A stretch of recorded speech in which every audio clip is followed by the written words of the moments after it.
Does this excite you? Think about it. Does it not stagger the imagination?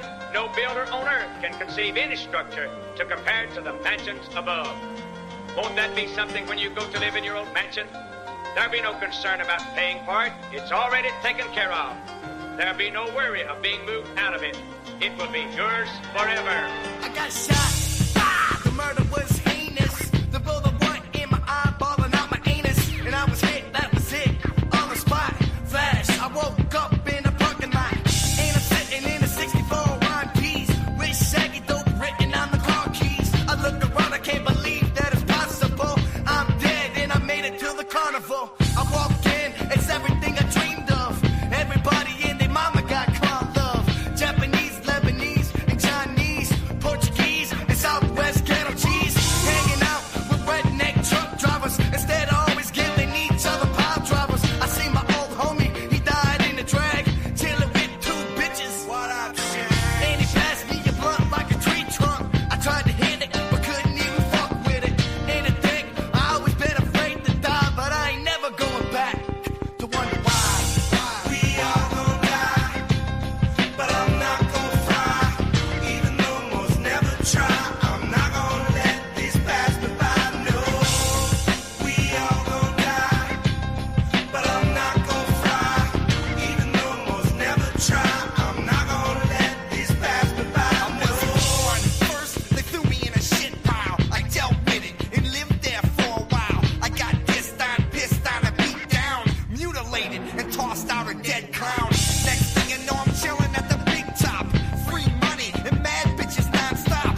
No water, it's Fago on tap. I wash my hair and my face and my butt crack with it. Cause I can, cause I'm fat paid. I got a 5-story fun house with a maid. And she walks around with her titties hanging out. And when I cough, she come and dust my balls off. I'm headed up to the show. I'm gonna see Jimi Hendrix, Selena, and Eazy-E. Elvis tried to open up but got pissed off. We got pissed off because he sounded like Butt. There's no fights, it's a perfect match. Hillbillies in the crowd trying to cabbage patch. And to think, I've always been afraid to die, but I ain't never going back to wonder why. We all gon' die, but I'm not gon' fry. Even though most never try, I'm not gon' let this pass me by. No, we all gon' die, but I'm not gon' fry. Even though most never try, I'm not gon' let this pass me by. No. Does this excite you? Think about it. Does it not stagger the imagination? No builder on earth can conceive any structure to compare to the mansions above. Did you ever bring your finger around something? Hey, well, picture this. Your nuts burning that way. And a Roman candle sticking in your butthole. That's where the green snake motherfuckers go. This is our hell now. We living in it. But this bullshit will be over in a minute. Then it's off to the Fagos and N-holes. New clothes and patent leather for your toes. And while you sit around crying for your dead friend, he's chilling up there, paid, getting mad ends. He's probably there trying to figure out why you're sad. He's on the beach getting fat. You got it bad. And for those who ain't down for the next man, who rob from the poor and snatch all you can, and any chicken talking shit, let me tell you something. Hold a lighter to your balls, then you'll see what's coming. We all gon' die, but I'm not gon' fry. Even though most never try, I'm not gon' let this pass me by. No, we all gon' die, but I'm not gon' fry. Even though most never try, I'm not gon' let this pass me by. No. Won't that be something when you go to live in your own mansion? There'll be no concern about paying for it. It's already taken care of. There'll be no worry of being moved out of it. It will be yours forever. We all gon' die, but I'm not gon' fry. Even though most never try, I'm not gon' let this pass me by. No, we all gon' die, but I'm not gon' fry. Even though most never try, I'm not gon' let this pass me by. No, we all gon' die, but I'm not gon' fry. Even though most never try, I'm not gon' let this pass me by. No.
What up, everybody? It's your boy Not So Cash. I'm chilling in the back right now. Uh, Service should be getting started here in about 15 minutes. Until then, I will continue to play some music. Um, yeah, love you guys. Much love, everybody.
I know y'all ain't in, but I just want to let y'all know something, man. You know I love you. Y'all know you my homies.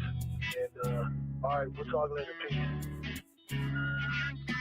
Let me ask you this about this life we live, and let me try to swerve some of this attention you give to them distant ass relatives over ham dinner. If they really missed you so much, why don't they just call and If you wasn't blood, would you still have love? Or in fact, does the blood make you think you have to love? Look, I probably love my family more than anybody here, but my homies are family too. Third cousins, get out of here. Who was you with when you got tattooed?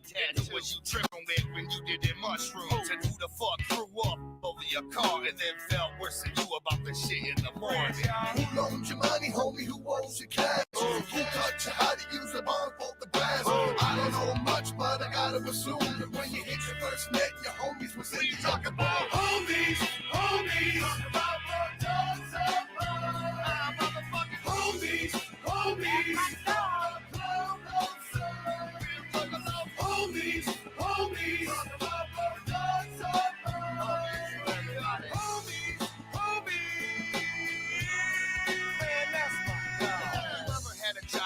Truly despise, like I don't know, maybe dishwashing or fucking flipping fries. And you got this boss who think he the Don Mega because he the head manager, cheap Kelly Friday. All you can vision is y'all beating him down, your homie standing on his back while you're kicking his head around. But responsibility is there, I can't lie, though I'd have been plucked his fucking eyeball out with a chicken bone. I'm crazy as fuck, I'll rip your piercings off, and now my homies are holding me back so I don't look soft. When you snuck the car out, who did you get?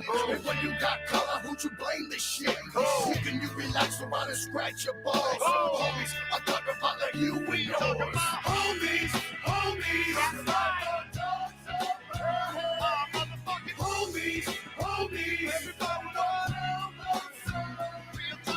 homies, homies. Everybody yeah, homies, yeah, homies.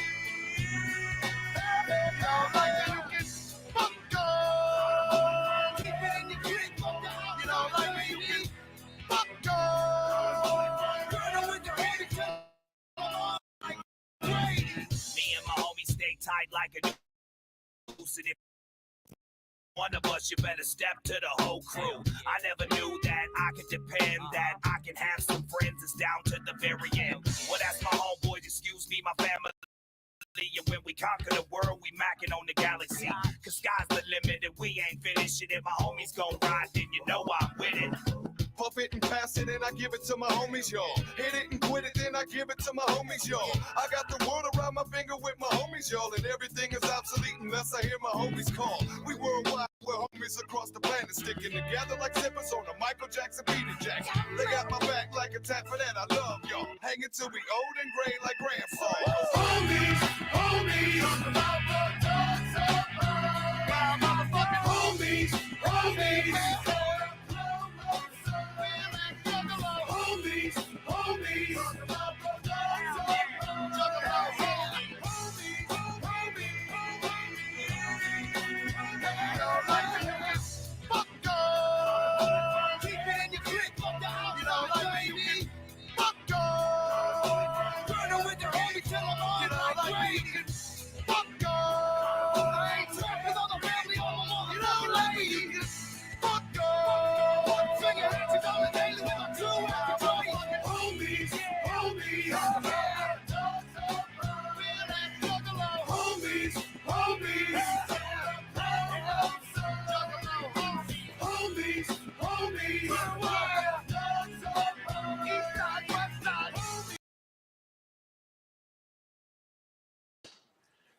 It's going to be a service unlike ones you've probably ever been to, in the sense that this isn't really a service.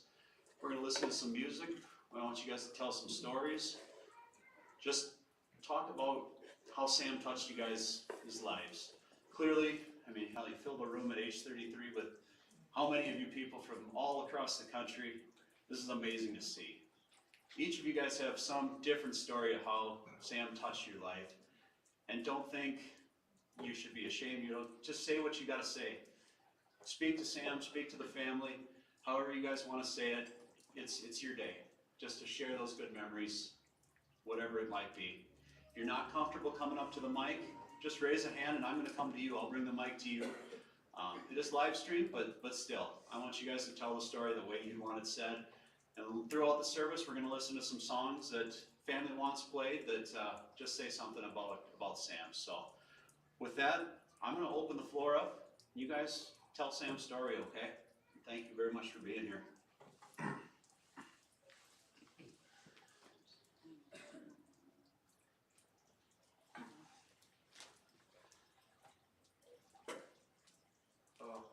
I'll probably be popping up here again to speak. I'm pretty uncomfortable at the moment, to be honest with everyone.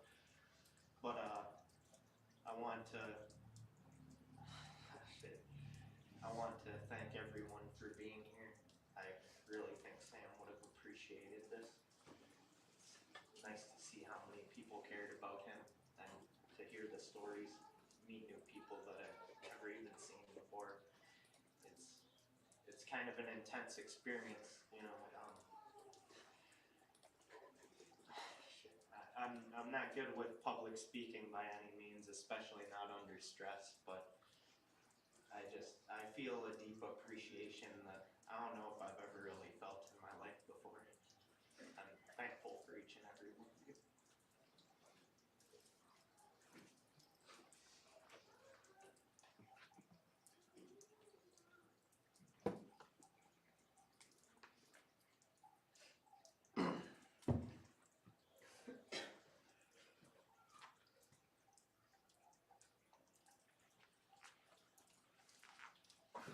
So short. Sorry, man. It's okay. Hello, everybody. I'm Gunner B. There's probably a few of you guys in here who know who I am. I've known Sam for about 3 years, give or take, now. And to get the words to kind of grasp of what kind of person Sam Pokey was, we'd have to be up here for a few days, I'd say probably a week, continuously telling stories, because that's just how deep of a love he had for every single person he ran into. It didn't matter if you were at a smoke shop, didn't matter if you ran into him at the grocery store or at a show, you know, pretty much anywhere. He'd make it a point to stop and have a conversation with you and ask how you're doing, and not only how you're doing, what your goals and aspirations are. That was a very big thing for him, is figuring out what your dreams were and how he could help you accomplish those dreams. And forgive me for cursing here, but shit, we're doing a live stream for I don't know how many people across the country who related with just things he would post on the internet. You know, the internet was like Facebook memes were such a big integral part of our friendship there for a while. He was very proud of the things, I'm sorry if I'm putting in a lot, but he's very proud of the things that he would create and the reactions he would get and the smiles and the love. He would cherish that. Like, he would come over and be like, dude, look at what I made here, check this out. And he'd scroll through all of these different memes that he made. And I could tell, like, this was something like the beginning of something that was, he really wanted to do. And then, so we eventually took the memes and then we did a roast of one of our friends, and he came in with like a list of things to roast this guy with. Like, he was the only person who took it like super professionally, and that's just who Sam was. When he wanted to do something, he took it personal, I guess, like to be the best at what he was doing, you know. And there's not a lot of people in the world like that. It's very strange to be sitting up here talking about him like that in the past tense.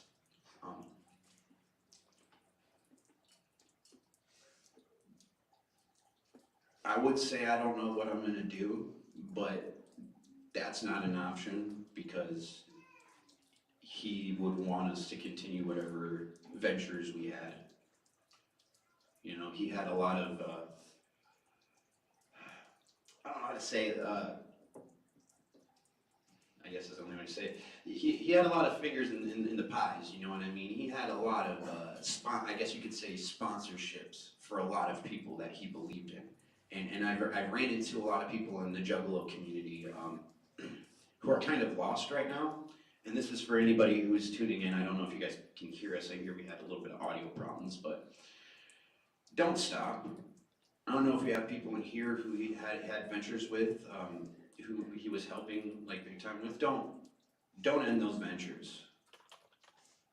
You know, it's the last thing he would want, because I can remember him coming over to my place. He would come over very often, and he would talk about all these different things he was doing and helping out with, and I feel like a lot of people are lost now because they have that helping hand gone. But that's just what it was, you know. He didn't want it to be because of him. He wanted to make those ventures successful because of the work that you put in, that I put in, that we put in, you know. So, and I'm only speaking on a business aspect right here. I'm not even speaking on a friendship aspect, you know. So that's just, there's levels and layers to this, and I don't mean to talk. I can ramble on forever about this man because of how much he meant to me.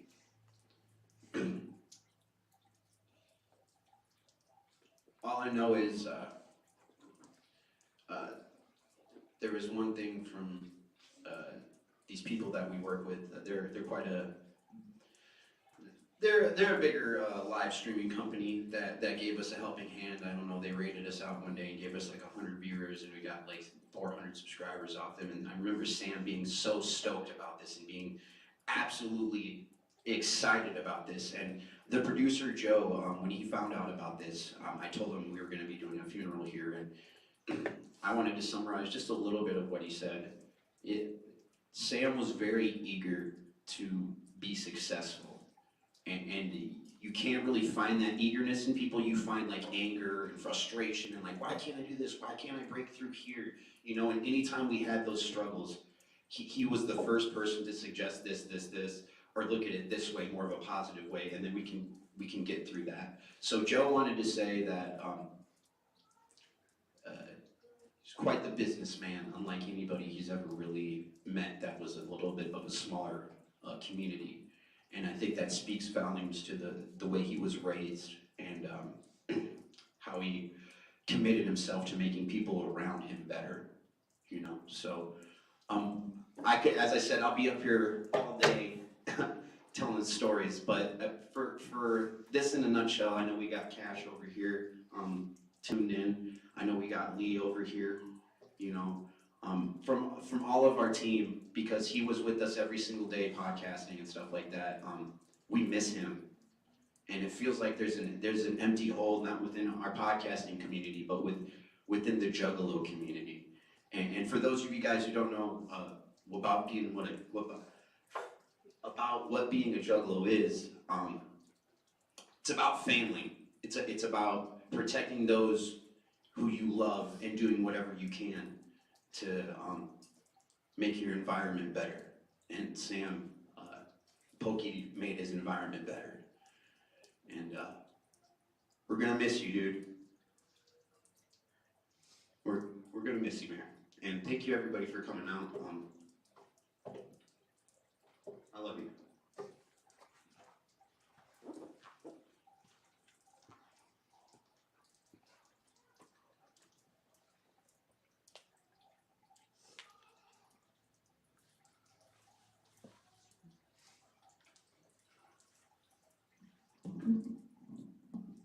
might be a good time to play one of our songs we're going to listen to and give everyone a chance to kind of think about what you want to say. If there's something you want to say, maybe listen to the music and just think about Sam for just a couple minutes here.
We got a theory.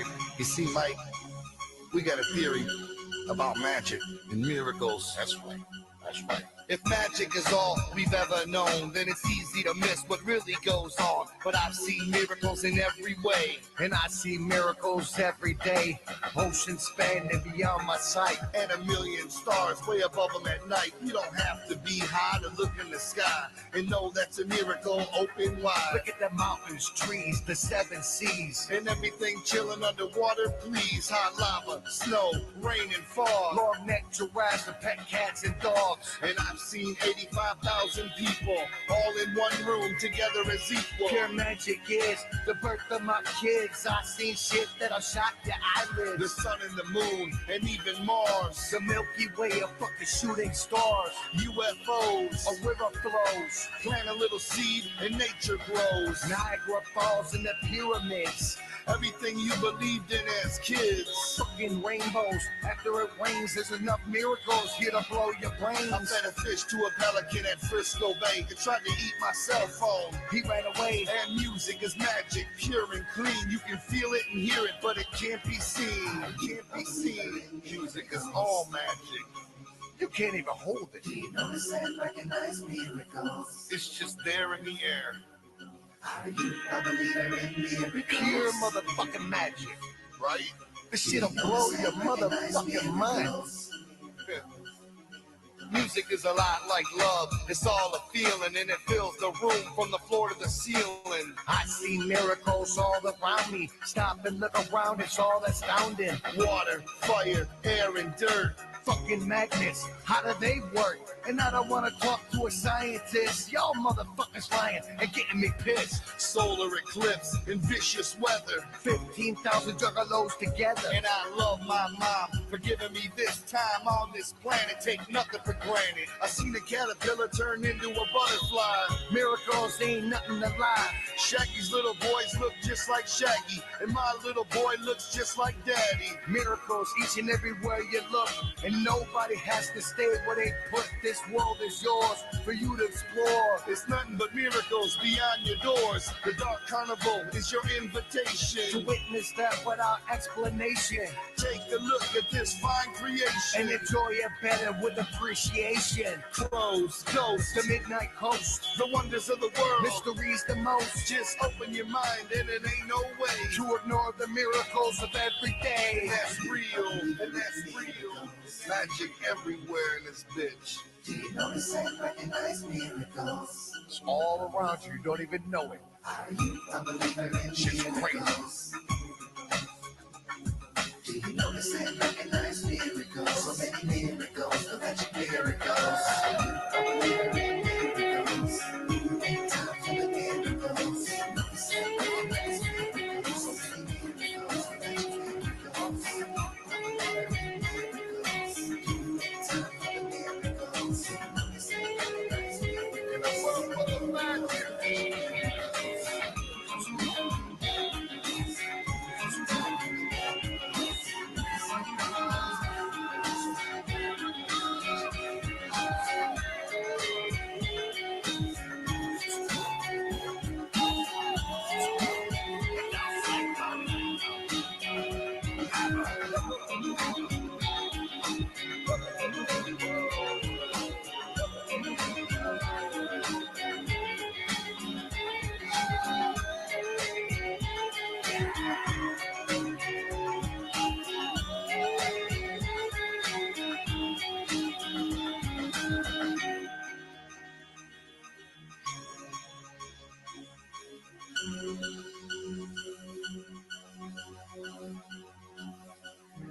just raise a hand and I'll come to you too.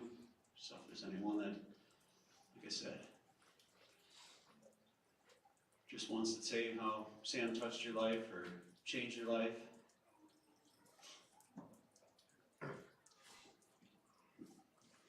It's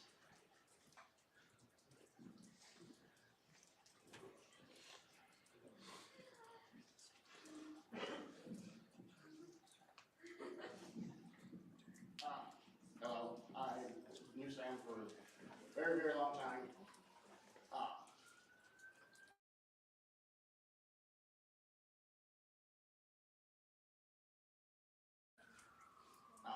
Just him being silly and himself.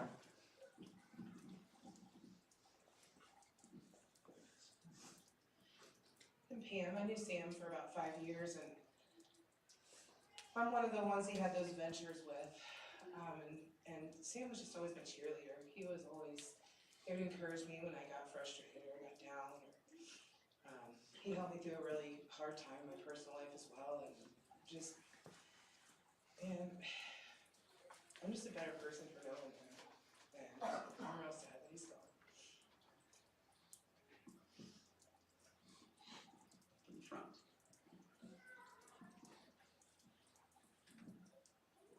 Hey y'all, Hannah here. I have a story to tell you about the last day that Sam was alive.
So I just feel like I need to tell this because it really speaks on how Sam was feeling this last day, and maybe it will comfort everyone.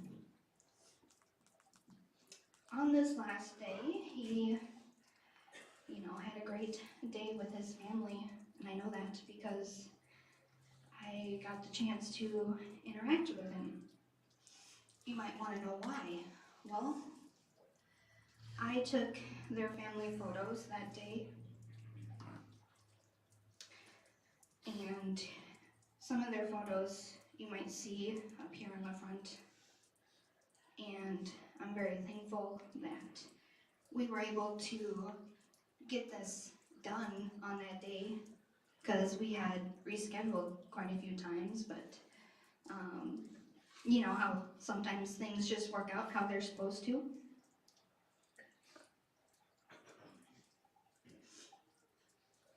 I know that on this day you might remember that Sam posted on Facebook about wearing normal pants. And the pockets were too small. Well, I can tell you that I thought that these pants were on par with what Sam usually wears, but once I noticed that he was wearing an American Eagle shirt, I was like, that's kind of sus. And now that picture is used in a bunch of places. Oh, that's funny. I think he would think that's funny. Anyway, during that family photo session, And the kids were just happy, and we were having a lot of laughs and fun. And we were in Hutch down by the river and the campground there, just walking around, and I tried to tell him to act natural, and he was like, "What do you mean act natural?" You know, I'll say him is. Always says stuff under his breath like that. Well, we were walking around having fun, and Trip kept wandering off to find the perfect stick. Eventually he did find the perfect stick, and I know that their family photos have a picture with this perfect stick. Sam was all for taking a picture with this perfect stick because he supported Trip, loved him, everything, you know, always wanted to go with whatever Trip wanted. Tana wasn't having any of it.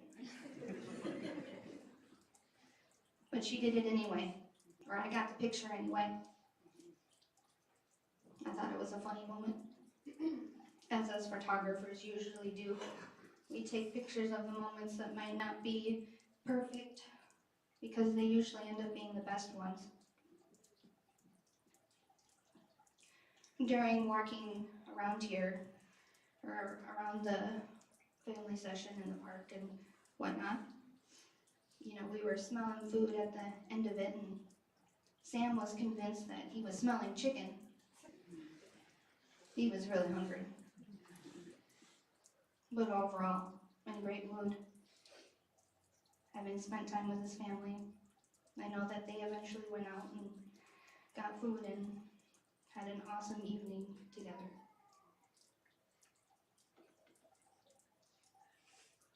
I'll never be able to look at these photos the same.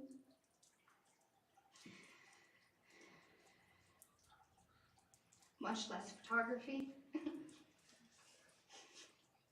But I'll get there. I hope you all take the time that you need to reach out to those closest to you and just lean on one another for the help and support.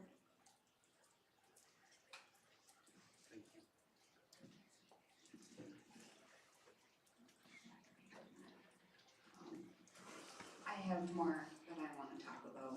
I'll do that towards the end too, but I just wanted to talk about that day too, since Hannah brought it up. It was just a really, really great day. We don't do family pictures. We literally have only had them done one other time. It's just something we never really cared about. So to be able to have that now is extra special, but just the memory of the day even. We spent the morning together, everybody getting ready. Just everyone was in a great mood. We went out and everyone was having a blast. If you look at the pictures, Sam is just radiating in every single one of them. So, but we spent time with Hannah and Hunter in the park and walking around and taking pictures, and then we did go and we tried Japanese food for the first time afterwards. And I don't think Sam was impressed as he thought he was going to be. Afterwards, when we went home, and we just had a good night at home too, but I went back through our security camera footage here, and I found footage of him the last time he came into the house, and just a little bit of conversation we had got on camera and stuff. And you can hear him walk past the camera and he goes, "Oh, I can't wait to get out of these clothes." And then I say something to him and he goes, "It's not the way they look, it's just the way they feel." And that's exactly what it was. It was a whole debacle, like Hannah said, with the normal clothing. He made me buy them for him, but he did it for me, so I appreciated that. But it was a great day, and it's definitely a special memory that I'll always cherish. And I really appreciate the photos. They're definitely super, super important to me now. But like I said, I'll be back up here to talk more once everybody else is done, so.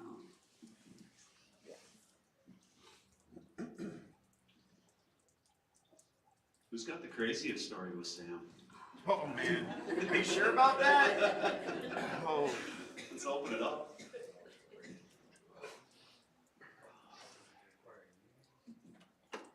I can't say it's the craziest. I had my hand up before he asked for that. Oh man. Speaking my mind to a room full of people is usually not that hard for me doing music, but this is a lot different, obviously. I think I first met Sam in 2017, and I was doing music with Brody and Chris at the time in Mankato, and met Sam a few times at some New Ulm shows, some Mankato shows. We didn't get to know each other that well back then, but what I did know of Sam is that he supported underground music. You know, he loved his friends. Pretty much the things that are obvious to anyone who does know him now was the first things I caught on to about Sam. Wasn't really until probably, I would say, 2020 where Sam and I started talking more. He would message me about my music and things, and he was just always really supportive, and it was cool. Because you know, not a lot of people are out there taking time to do that kind of stuff. So anyway, starting my own business and my own label and stuff like that. We create your own clothing and you do all this stuff. It's a lot on you. And Sam was really there at a time where I was struggling getting all that started, and he was more than willing to help me just take the reins. And I didn't even have to really ask. He was just, it got to a point where I was just like, you might as well just help me run this. And you know, there were weeks on end where we would call each other every day for hours of the days. And to be honest, not many of those calls were about business. A very, very small fraction of it was business talk. It was just everything else. I feel like I got to really know Sam very quickly in the amount of time we were working together. It became less and less about business and more just what we wanted to do and what we saw possible. And I think everyone knows, and as Gunnar said, Sam in business, he was, I mean, unstoppable, honestly. Like, you see things that you might not think would work, and Sam would figure out how to make it work. And I don't even know how. I never asked him a secret. I don't know if he knew. He just knew he could make it happen. Yeah, it's really tough to accept it's all real with everything. I'm sure a lot of people know what I mean when I say that. Because he was just so involved with everybody. You know, to see this room filled is insane. You know, I think we all wonder how much we impact people, and to see how much Sam did is, you know, more than inspirational, I could say. And I mean, unfortunately, Sam and I did not end on the greatest terms with our personal relationship. It was something we were trying to figure out, which now looking back, I wish I had.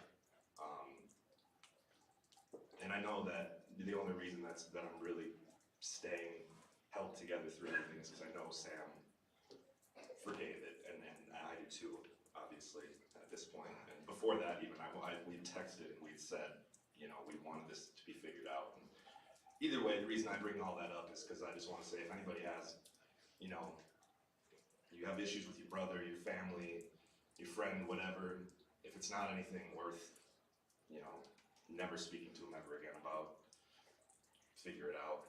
You know, that's what I could say. Because, I mean, Sam was my brother, basically, at this point. Like I said, I talked to him more than I talked to a lot of people. He helped me with a lot of things more than any of my family members probably ever have. So, yeah, I mean, I love you, Sam, and I hope you're proud of like doing everything you've done and filling this room. And I feel like you, as the best way I can put it is, I feel like you left everyone with great feeling in their hearts and a great situation in mind about you. And I don't think there's much more anyone can ask when they leave Earth. So thanks everyone for being here.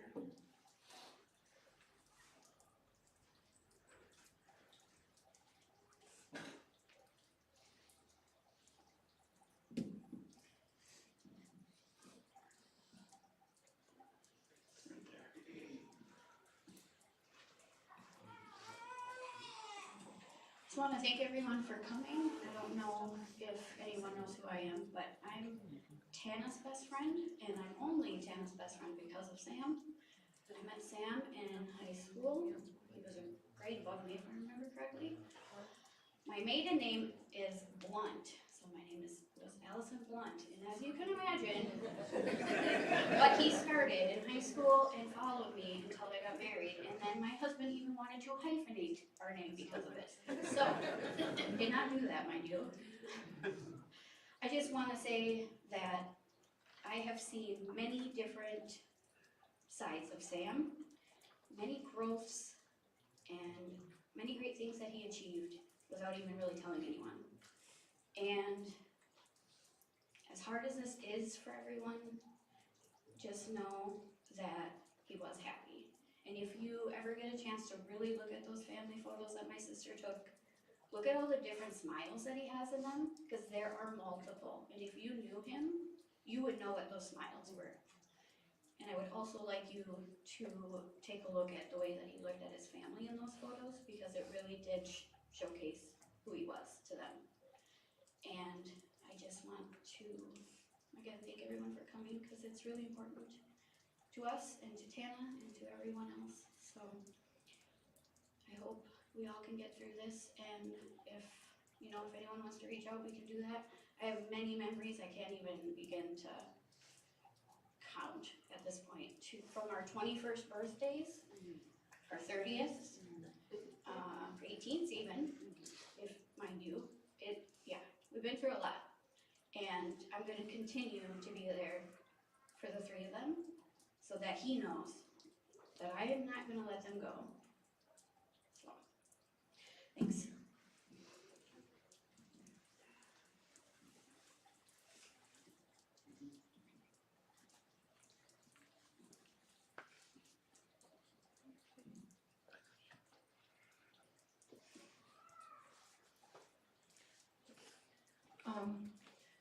I wrote this first this morning.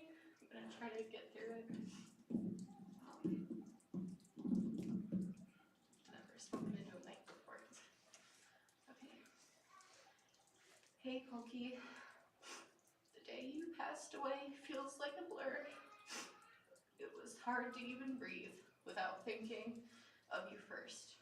It was debilitating. It was downright devastating to all of us. The pure sadness that was felt among all of us is something that will stick with me forever. Your passing has changed me fundamentally as a person, and because of you, I want to do better with the life that I have. As your sudden death was a slap in the face reminder that we don't know how much time we're given here. Because of you, I want to be a better person. You have some massive shoes to fill, and I'm not talking about your infamous boots that you rocked.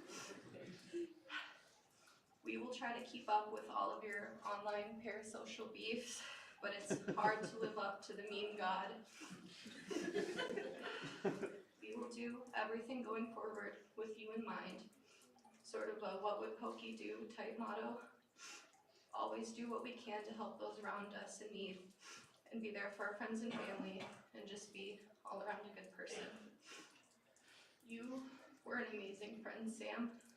You always made me feel like the funniest person in the world, and you made me feel valued in our friendship. Not many of Gunner's friends try to include me, but you always did, and I will forever be grateful to you for that. And I could go on forever, but I wanted you to know that you've impacted all of our lives in some type of way.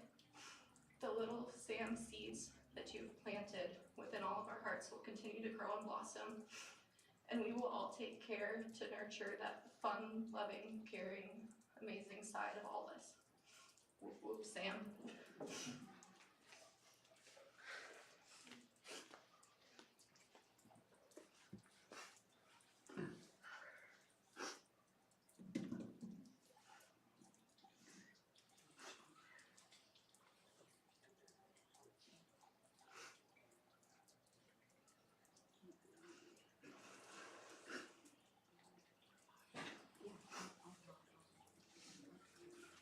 start here. If you look, you want to cue up one more song?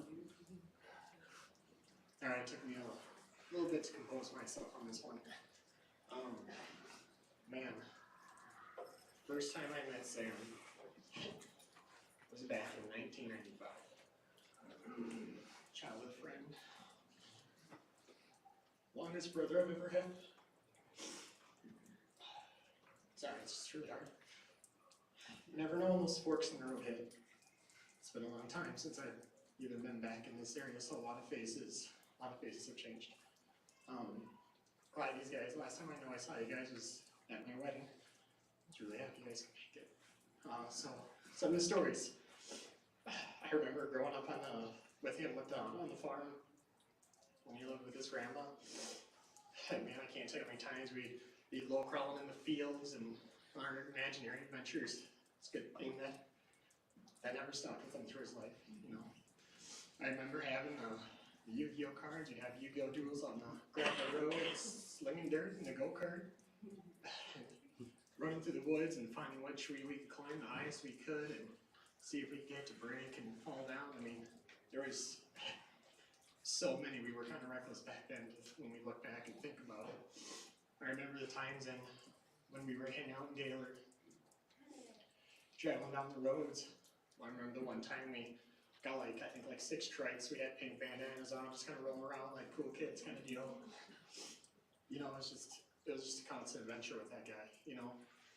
And I wouldn't be where I am today if it wasn't for a lot of his advice. At a young age, that guy was probably one of the smartest amongst us all. The wisdom, how he saw things, it was just amazing.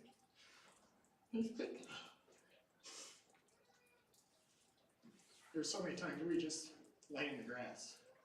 And I just remember about 9 or 10, just what was our future going to look like when we were 30? What were our accomplishments going to be? And it's good to see that he made all that happen. We never knew how, the struggles.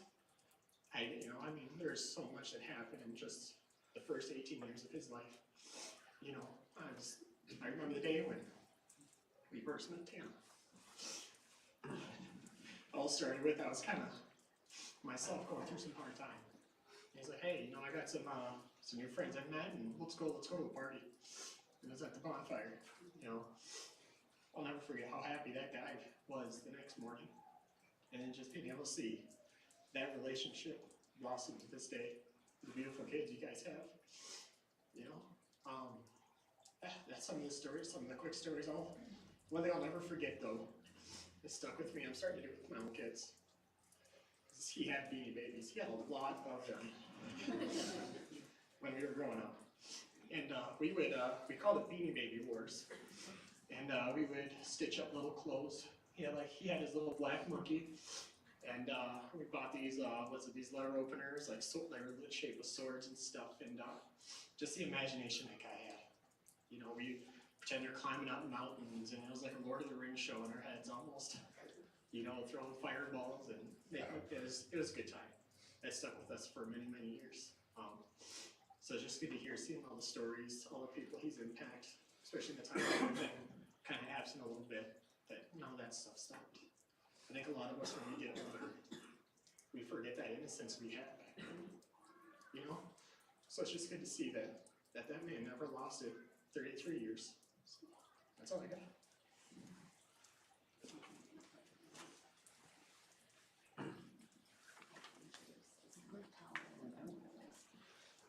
We're gonna play a song now, and it's Sam's song.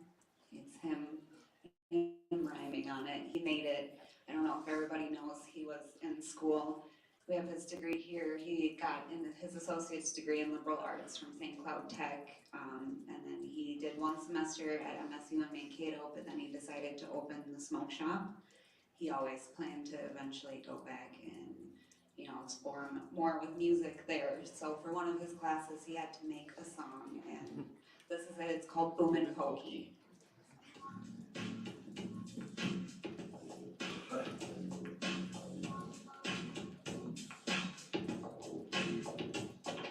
Yes, a booming pokey, never lucky, love to smoke weed, love to blow trees. I'm the blaze that homie, known to keep us lonely, never phony, keep it 100. 24/7, 365, infinity for my friends and my enemies alike. Refuse to bite any hype. If it's that shit that I don't like, no, I'm not the type.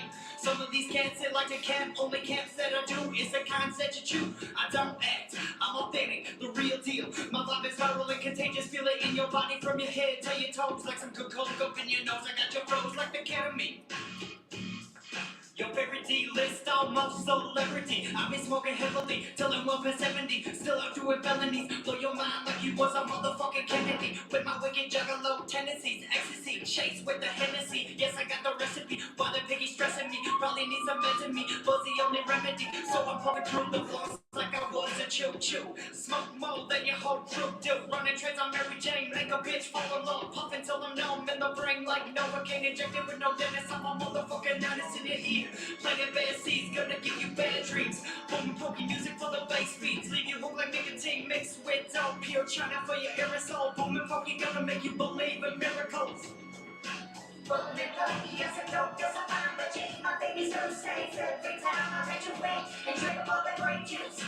Bitch, that's right, I get thirsty in the night. Next time, get the bread that I like. Booming pokey, yes I go and you run so sick. But you live on a big goldfish and you never flush your shit.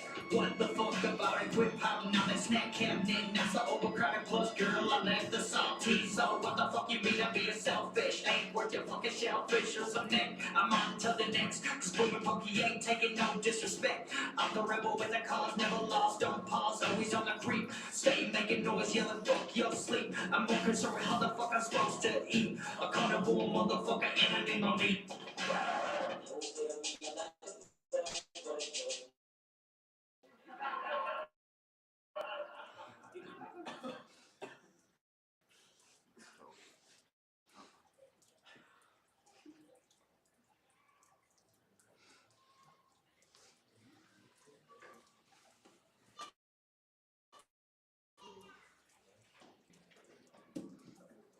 Well, that was the first for the funeral home speakers. That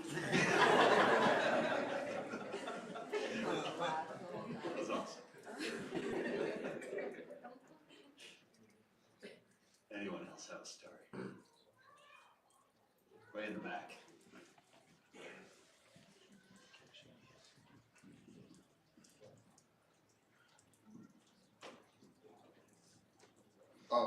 A lot of people here might not know me. I've known Sam for like 20 years now. I didn't realize it was that long until I did the math a little bit ago. We drifted apart around the time he had his first, or his daughter. I wrote this down. I'm not good at it. Sorry.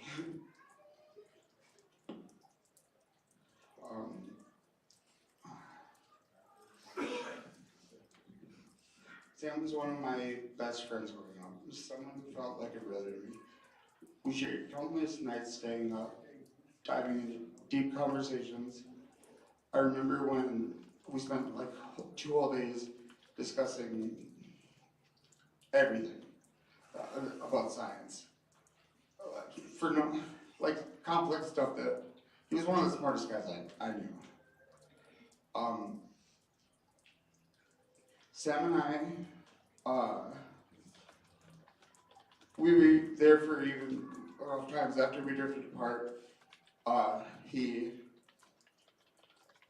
When my dad passed away, he dropped everything and showed up at my house, even though we hadn't talked in like 6 years. And that's just the kind of guy Sam was. Once he loved you for life. He was so like loyal, even. I don't know. I wish I made more of an effort to reconnect with him when we had drifted apart, because stuff he used to talk about when we were growing up. He wanted 3 main things: a family that loved him, he wanted to change the world, and he wanted to smoke weed.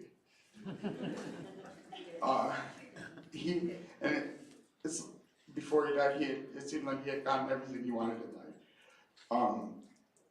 he had rekindled things with his dad. He was raising two wonderful kids that I just met. Amazing kids. And the smoke shop is amazing. And he used to talk about smoke shops all the time when we were growing up. He actually, I get some piece of the fact that he accomplished, I mean, he got to live his dreams, but not many people actually get in life, even though he was so young.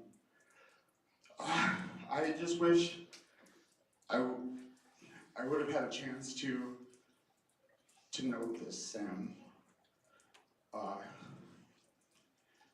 To see him happy, because I know he was happy. That's about it.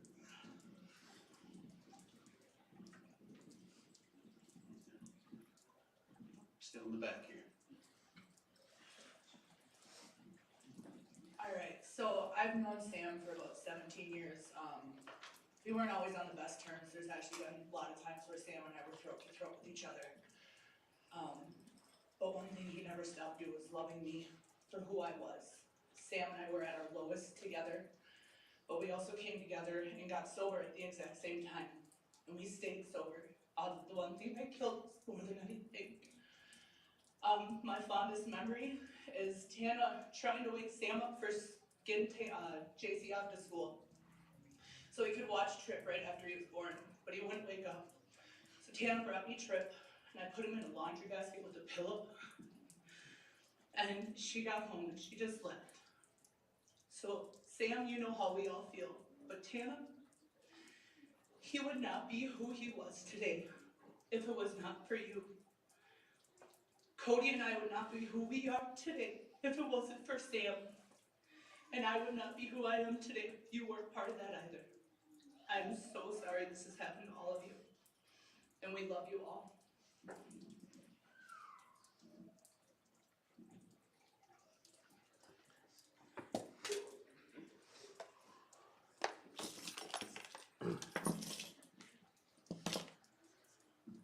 All right, for everybody who didn't catch the beginning of what I said, Sam was part of a podcasting crew, and we actually have them on here right now. We can just set this like this then. Just put it right here. That's fine. NGS, I see you're in there. We're gonna bring you up to the front quick.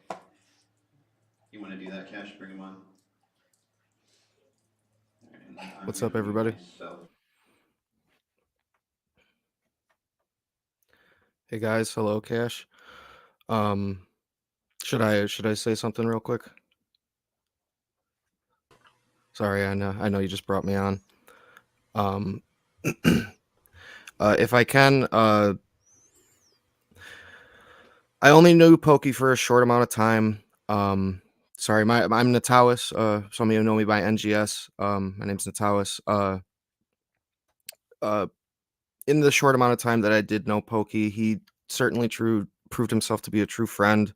A very encouraging and inspiring person that I can tell meant so much to all the people in his life, and it's just such a simple way to put it, but you truly know the impact a person made by the crater-sized hole in everyone's heart once that person is gone. And there have been, no joke, hundreds of people that were touched by Pokey and the positive impact he had on everybody's life. It's certainly sent ripples through our family Juggalo community, and that speaks volumes for itself to the type of person he was. My heart goes out to his family and friends who I know that are there. I apologize for not being able to make it up there today, but my heart is with each and every one of you. Yeah, I miss him. I wish we could be hearing him and talking with him and hearing him laugh. And I wish we were going to be kicking it at the show that we're going to soon. And just friends and family, be safe out there, because Pokey would want you to be safe. And just I just want to give my love to everybody, and rest in peace, Sam. Rest in peace, Pokey. All right, Cash, would you like to say anything?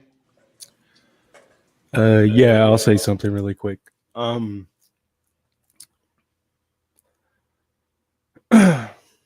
want to start off by just like saying that, I have a really, really hard time because I have making friends and stuff because I have really bad social anxiety and a lot of depression and shit and a lot of trust issues.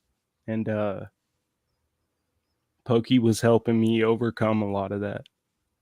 He would take time out of his day to like talk me down out of feelings. You know what I mean? Um and I didn't know Pokey for very long, and that says a lot. Like he was a very, very caring and loving person, and he inspired me to believe in me again at a point in my life where I was really just done with I'd given up on myself. And I'll always be grateful for that. Like that was one of the best qualities about Pokey, is that even when you didn't believe in you, Pokey believed in you. And then he was really persuasive with making you believe in yourself. He definitely saw the good in everybody. I'm very critical of myself, and Pokey helped me see a lot of qualities in me that I had forgotten about, like my honesty and just a lot of different things. And I really admired that about Pokey. The fact that he wanted you to see what he saw in you, and he was really good at helping you see that by like explaining things. And I heard somebody earlier say he was like the smartest guy they'd ever met, and I have to agree, man. Pokey was very wise. He was very wise, especially for his age. He was a young guy, but he had the wisdom of a 150-year-old man on the mountain. And we lost a really important part of the team, but my pain is with Pokey's family. Pokey was the man, and it's just really, it breaks my heart the way that everything turned out. So it's my love's with Tana and the kids, and Pokey's dad, and Luke. Love all you guys, and rest in peace, Pokey.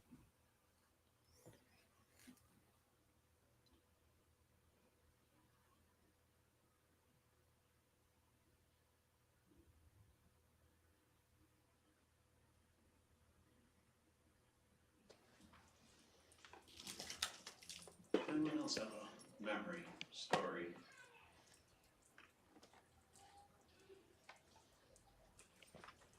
Right here in the middle.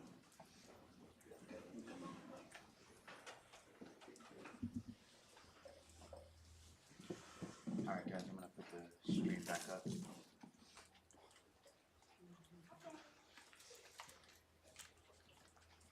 Hey, how's it going? Brody. I've known Sam for a long time. Only thing is, the last time a guy in a suit asked me where Sam touched me, he got in a lot of trouble. So we're gonna talk about something.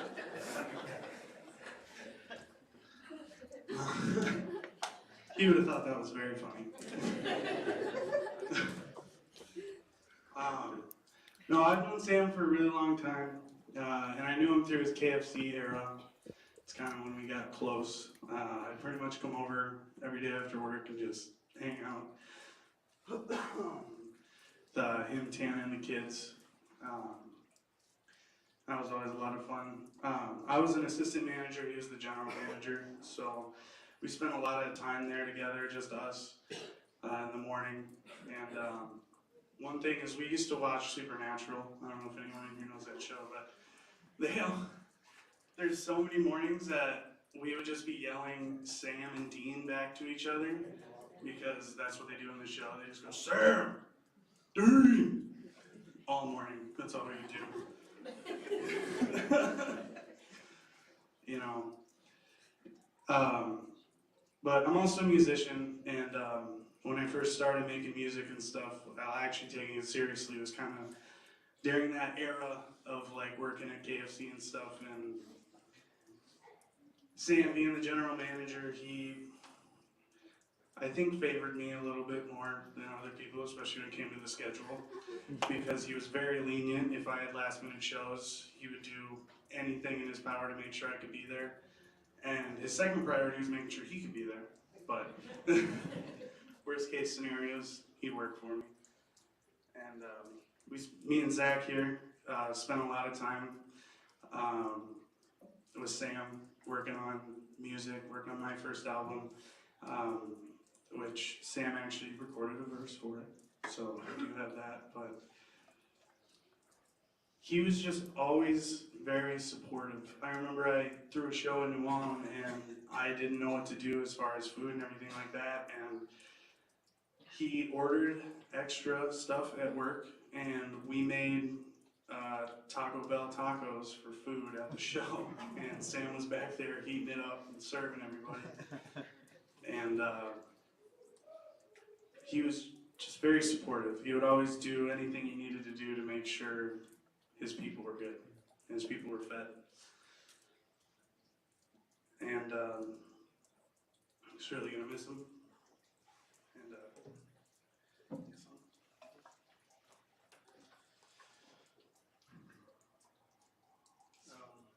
Sam's been my best friend since I've been about 13. I met him when I started going to the ALC, and we kind of connected through talent and music. Growing up, I was normally at his house, at his grandma's house, where we would do prank calls. One time we took 2 phones and put 2 subways from Arlington and 1 from New Ulm together, and they answered at the same time, and they're like, hello, subway. Silence.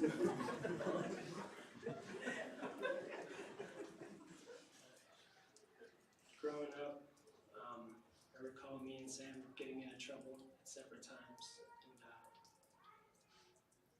I went to treatment in Litchfield, and I was in group one day and they told me that somebody else from New Ulm is coming, but we can't tell you who. It was Sam.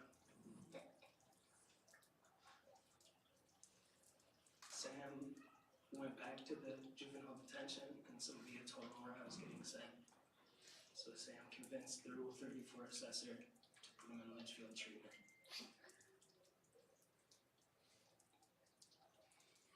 Tell him to help me out.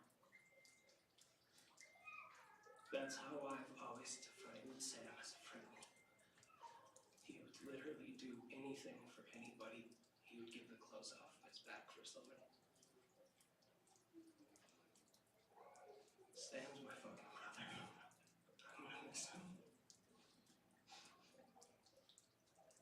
I've got to grow up with Sam and watch him become a father. He watched me become a father. It's crazy because our sons are best friends.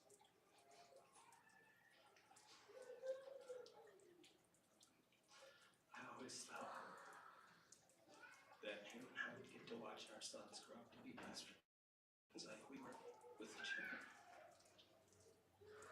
I miss you, Sam.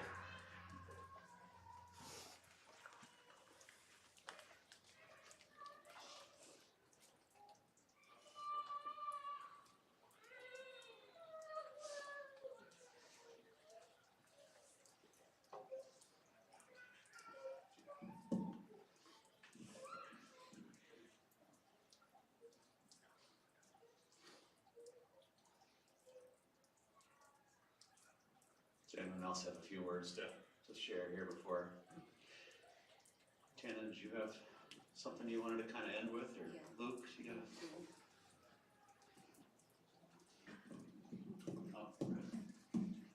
yeah.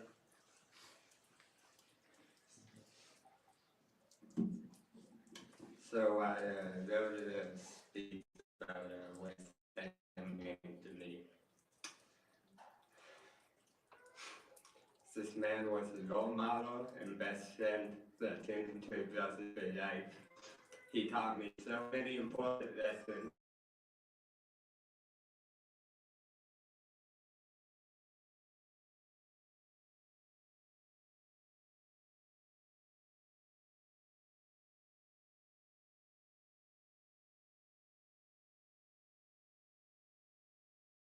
Was, and I could even imagine if I don't give up. If it wasn't for Sam, I'd still be in the gutter. He saw me through some of the darkest times of my life. Just one example is him putting money on my books for commissary when I got later when my own family wasn't able to. When I was lost and had no direction in life, he took me to a Ouija mat show, which was my first solo show. When the family chant started, I knew he brought me there for a reason, to show me what I have been looking for so long. We ended up running into Ouija mat that night and got to say what's up and take some pictures with him. At the night I decided I was going to be a rapper, and Sam believed from the very second I decided that's what I was. He saw my potential long before I ever did, and I'm sad he won't get to see me live up to it, but I'm gonna do whatever it takes to make him proud, and all the time he spent believing in me means something. He saw so much potential in everyone he met, and I hate he isn't here to say it himself, but I know he'll be looking down proud and smiling as we all live out our wildest dreams. I got my House of Man tattoo with his name on the cage, a hat and his name probably with me for the rest of his life. The support goes out to you, Luke, Tanner, the kids, Phoebe, all of you, I love you guys.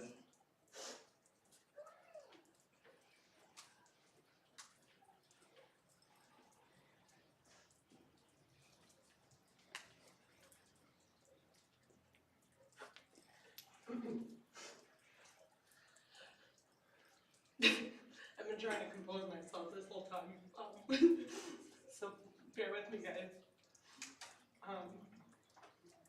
My name's Meg, and I'm kind of an odd friend of Sam's, which Sam had a lot of those. I think most of us would say we were, right? I can't even tell you when I first started talking to Sam. I was trying to figure it out. I have no idea. Somewhere 14-ish years ago, question mark. I never actually got to meet Sam face to face, which we talked an awful lot, and it was kind of funny because, like, I know Tana from, like, talking shit about random people that I knew or didn't know, and my relationship with Sam was very different. A few years ago, I went through my divorce, and my family disowned me. I didn't have anybody, except my new friends. And Sam was one of the few people that actually, like, really talked to me, made me feel like it was okay, and that I mattered. And that he knew I was doing the right thing for me, and he just wanted to make me feel like everything was gonna be okay. And it was. But it kind of sucked for a while there, and that really meant a lot. There weren't many people there for me but Sam. And it's interesting too, I was trying to explain to my husband now how I knew Sam, and he actually went to school with my ex that supported me. I always believed in Sam. I always knew he would reach whatever goals he had in life, and he really did. He really did. And there's been a lot of times in the last few days that I've been thinking, and I really can't imagine having a better legacy than Sam has. Because every one of us he's touched, every person he talked to, he made feel important. He made them feel loved. He didn't judge a book by its cover. He wanted to know the deep things about you. And I just think I've been thinking the last few days, man, can you ask for a better legacy? Can you ask for anything more beautiful than for hundreds of people to say, man, that guy made a big influence on my life? And I know that Sam lived his life to the fullest, to his very last days. I know he loved with all his heart. And man, people dream to live the life he did in 33 years. I just think that's really, really beautiful. And, you know, I'm really regretting that I never got to actually look Sam in the face and talk to him. And I thought of him every single time I come to New Orleans. I live a half an hour away, you guys. It's not like I live very far away. And it just hits different coming to town now. It just does. So, I never forgive myself if I didn't say something, because Sam really meant an awful lot to me. An awful lot. And he was loyal for life. He was a brother for life for so many of us, and it sucks. It really sucks. But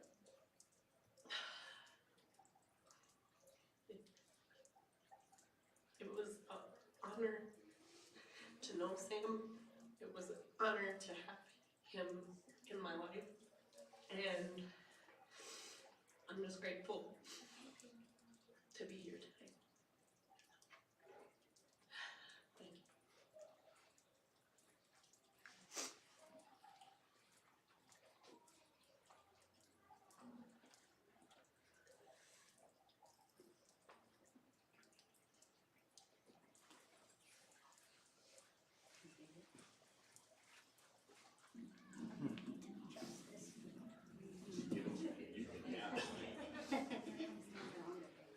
Yeah, I need to step on that. I think most of you know me. I'm Trip. I'm from Sun, which, same. I only wanted to say a couple things. I just want to say that he was a super good father to me, and I think I would really like for him to be here, seeing me talk in front of a lot of people.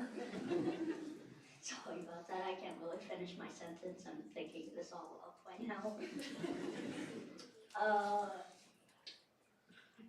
I'm just gonna say that I would really like to live like him, and I will most likely will, except the hair and stuff.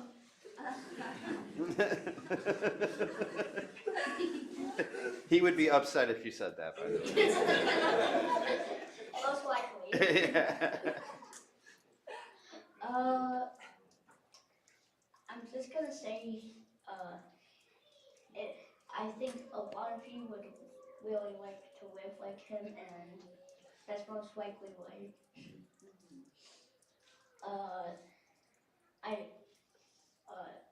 The feeling of losing a very close friend of yours or a family member, it's very sad.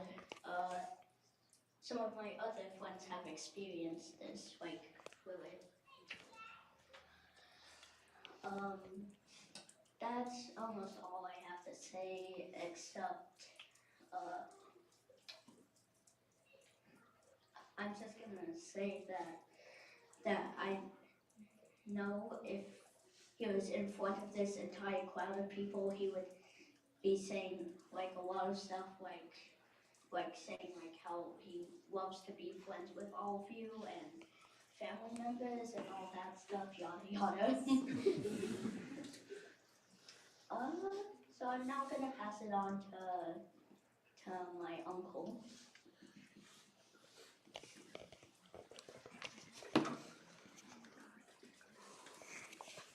So, as I said before, I'm fucking terrible at public speaking, and I'm not as polite as other people with the not swearing stuff. I was hesitant to get up here at all, but I feel like I'd regret it if I didn't say something. Whether you knew him as Sam, Pokey, Moppy, Mace Man, Spammer. He went by many names. I'm sure I could think of more if I really dwelled on it for a while. But I knew him through all of it. And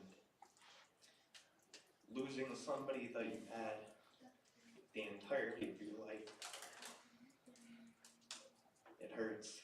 But at the same time, he was the type of person that I wouldn't say it makes it easier, but his personality, it carries on.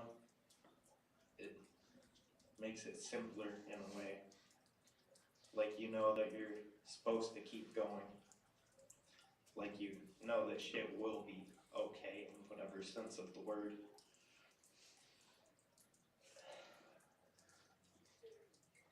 There were so many different aspects to Sam, and before standing up here, I thought I could fucking reference all of them. You know, the cannabis activist, the juggalo, the criminal, the politician. I don't know how many of you know about this, but he tried to run for mayor. He would have gotten it too. They knew.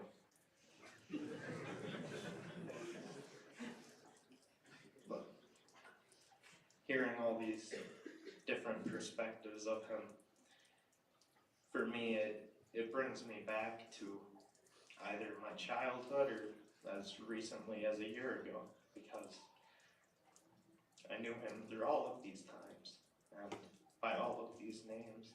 And I heard about his experiences with pretty much all of you.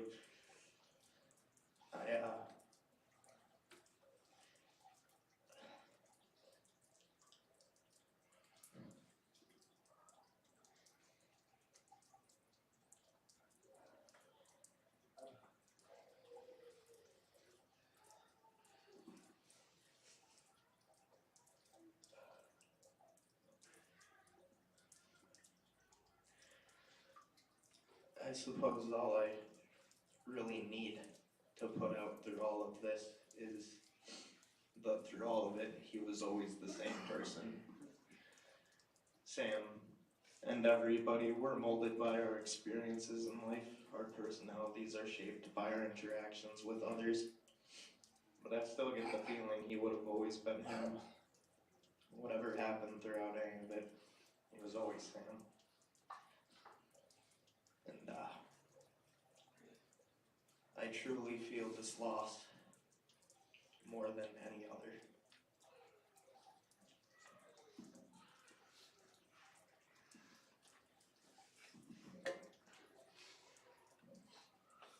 Should have written something down.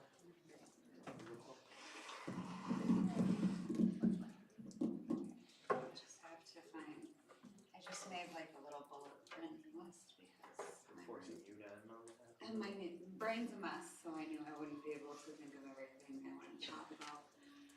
First off, I wouldn't be able to because 14 and a half years is a lot of time. And if I wanted to get into any specific memories, I would be here forever. So I thought I would just kind of talk about things we'd been through, things Sam had done, and like what kind of a person he was. Started out with the very first time I ever saw Sam.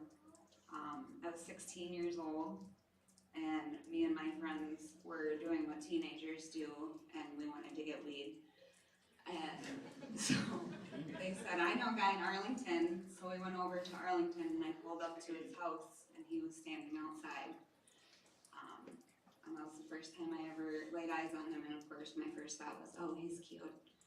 But since that day, you know, things just, like Mitch said, we hung out at the bonfire, and after that, it just, we were together always. We went through a lot. We became young parents. I was 18 and he was 20 when we had our daughter. And we were going through a lot at that time for years, dealing with different things, addiction, money problems, problems with the law, different things. But we were always together through it all, and he was always confident that we would make it through it, no matter what. Eventually, after having our trip, our second child, he kind of really kicked things into gear. He started at KFC, and I think that was the first place that really helped him to realize he could do good. If he focused his efforts on something good, he could really do it. And he worked his way up to manager, and he bought us our trailer, and then we moved up to a house, and he bought us so many different cars over the years, and he just always made sure to provide for us. And everything he did, he put his all into cannabis activism, you know, KFC, the music, his family, just everything. He wanted to do his best and to do everything he could. Even just jobs he's had, he's worked like at the Nova House or at the state hospital. Anything he's doing, he's just entirely dedicated to it and knowing everything about it. Over the years, we've taken in so many people and helped so many people, and I won't lie, it was definitely like an area of an issue in our relationship because I'm not like him in that way. He definitely made me be a better person over all the years, but he was always wanting to help everybody, anybody who needed a place to live. We would take them in, no matter how I felt about it, and if it caused an issue, he was gonna do it still. And I knew it was the right thing to do, so I was never too mad about it. But we actually just spent the last 3 years, the first time living alone in our whole relationship without anybody living with us. So that was kind of nice. But in these recent years, once he started school, that was another area that really helped to push him to do even more when he realized how smart he was, I think. You see all of his awards, he got Dean's List or President's List every single semester, so he blew my mind. He'd write a paper in a couple hours, and I was like, how do you do this stuff? And it was just natural to him. And then he's just always wanting to do better for not just himself, but our family. This is the one thing I always admire about him, is that he just always wanted to do more and to do better, and he was doing that. He started at the smoke shop right around when COVID hit, and it was instantly just a major passion of his. And he of course was a natural at it. Such a people person. I know he met a lot of people through the smoke shop. He has a lot of friends in there, but and when he decided that he was gonna do that, he was gonna own a smoke shop, it was literally within months, the one in Fairmont was open, and he dedicated so much time to it. When it first started, for the first couple months, he was the only one working there, open to close 7 days a week. That just shows how dedicated he is. He was miserable, but he was gonna keep doing it because he knew it would get better and it would be worth it. I think the big thing with Sam was him getting to the point where he could believe in himself, because he knew that's what he needed to do to encourage other people to believe in themselves. And I think that was one of the most important things to him, was just uplifting everybody. And it's been really, really wonderful hearing everybody talk about how he did that for them and their stories. It's been the only thing that makes me feel better right now, so I really, really appreciate that. These last few years, he'd really been thriving. I think it was the happiest I'd ever seen him falling into with the smoke shop and everybody in the Juggalo community. I really want to thank you guys for sure. You were all a huge part of that, welcoming him in. It was a family. He just felt right at home instantly, and you're a big part of him being like super, super happy these last few years. But everybody in this room had a big part of that. Just like he touched all of you, you all touched him. You're all here for a reason. He cared about all of you a lot.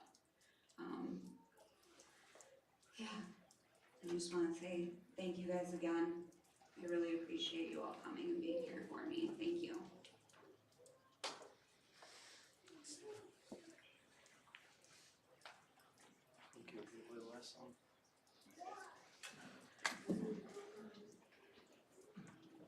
On behalf of Tana and everyone in Sam's family, thank you guys all so much for being here. There's over 120 people in this room, and that is incredible. That is unbelievably incredible. Just how much support you're actually showing and just how much you actually love each other. You guys are a family. So it's pretty awesome to see. Right now, Luke's gonna play the one last song that we wanted for the day. After that, you are all invited to come straight across the hall. There's food, there's refreshments. Keep sharing the good memories, keep sharing the good stories. But thank you all very much for being here today.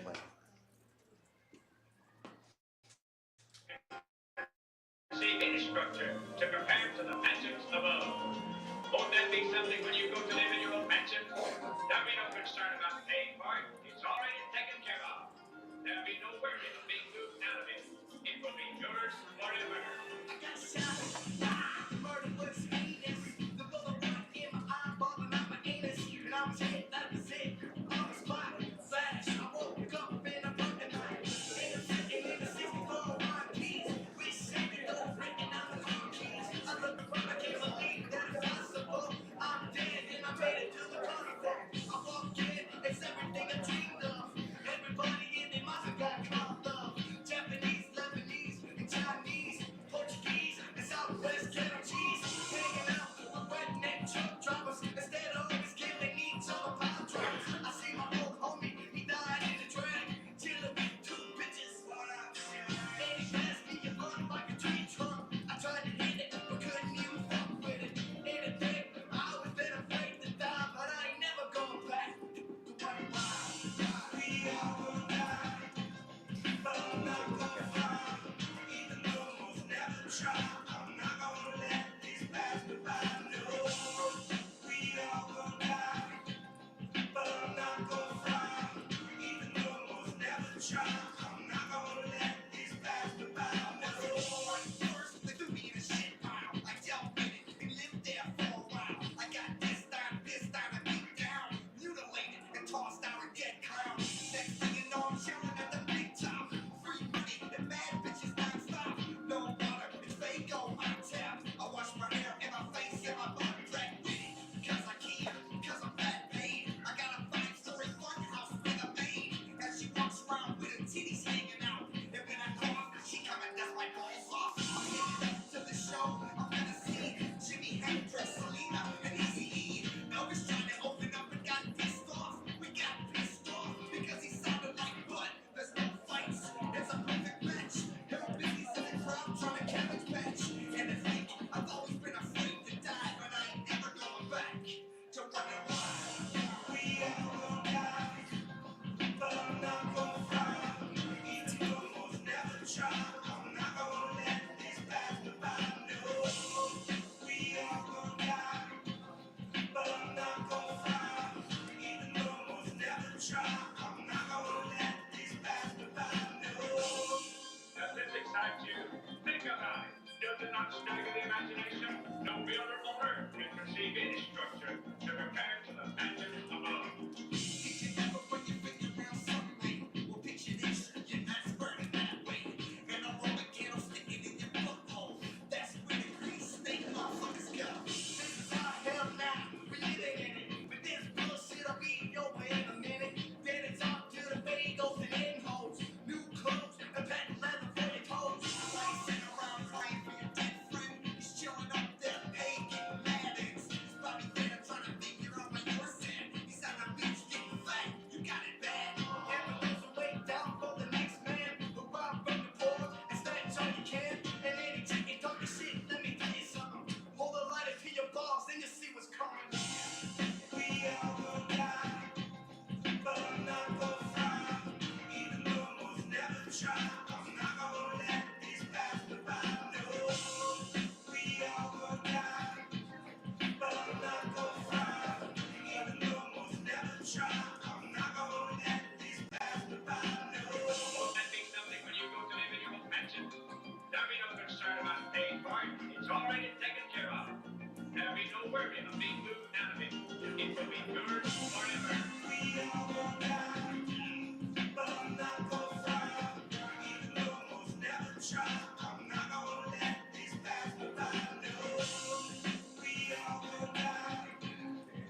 All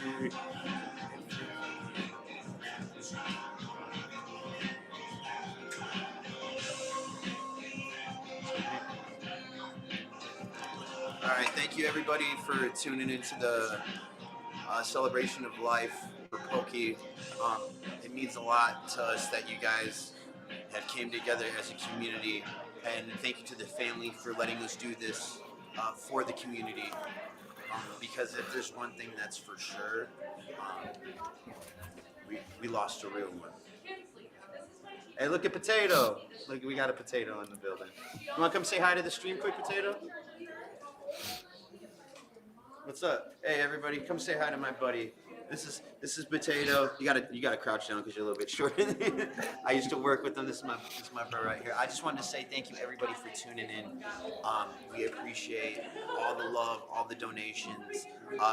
The donation stream for Pokey will be this Saturday, 8 p.m. Central Standard Time. We will be announcing that here shortly. So once again, I love you guys. Much love. Whoop, Much whoop. love. Whoop whoop Pokey.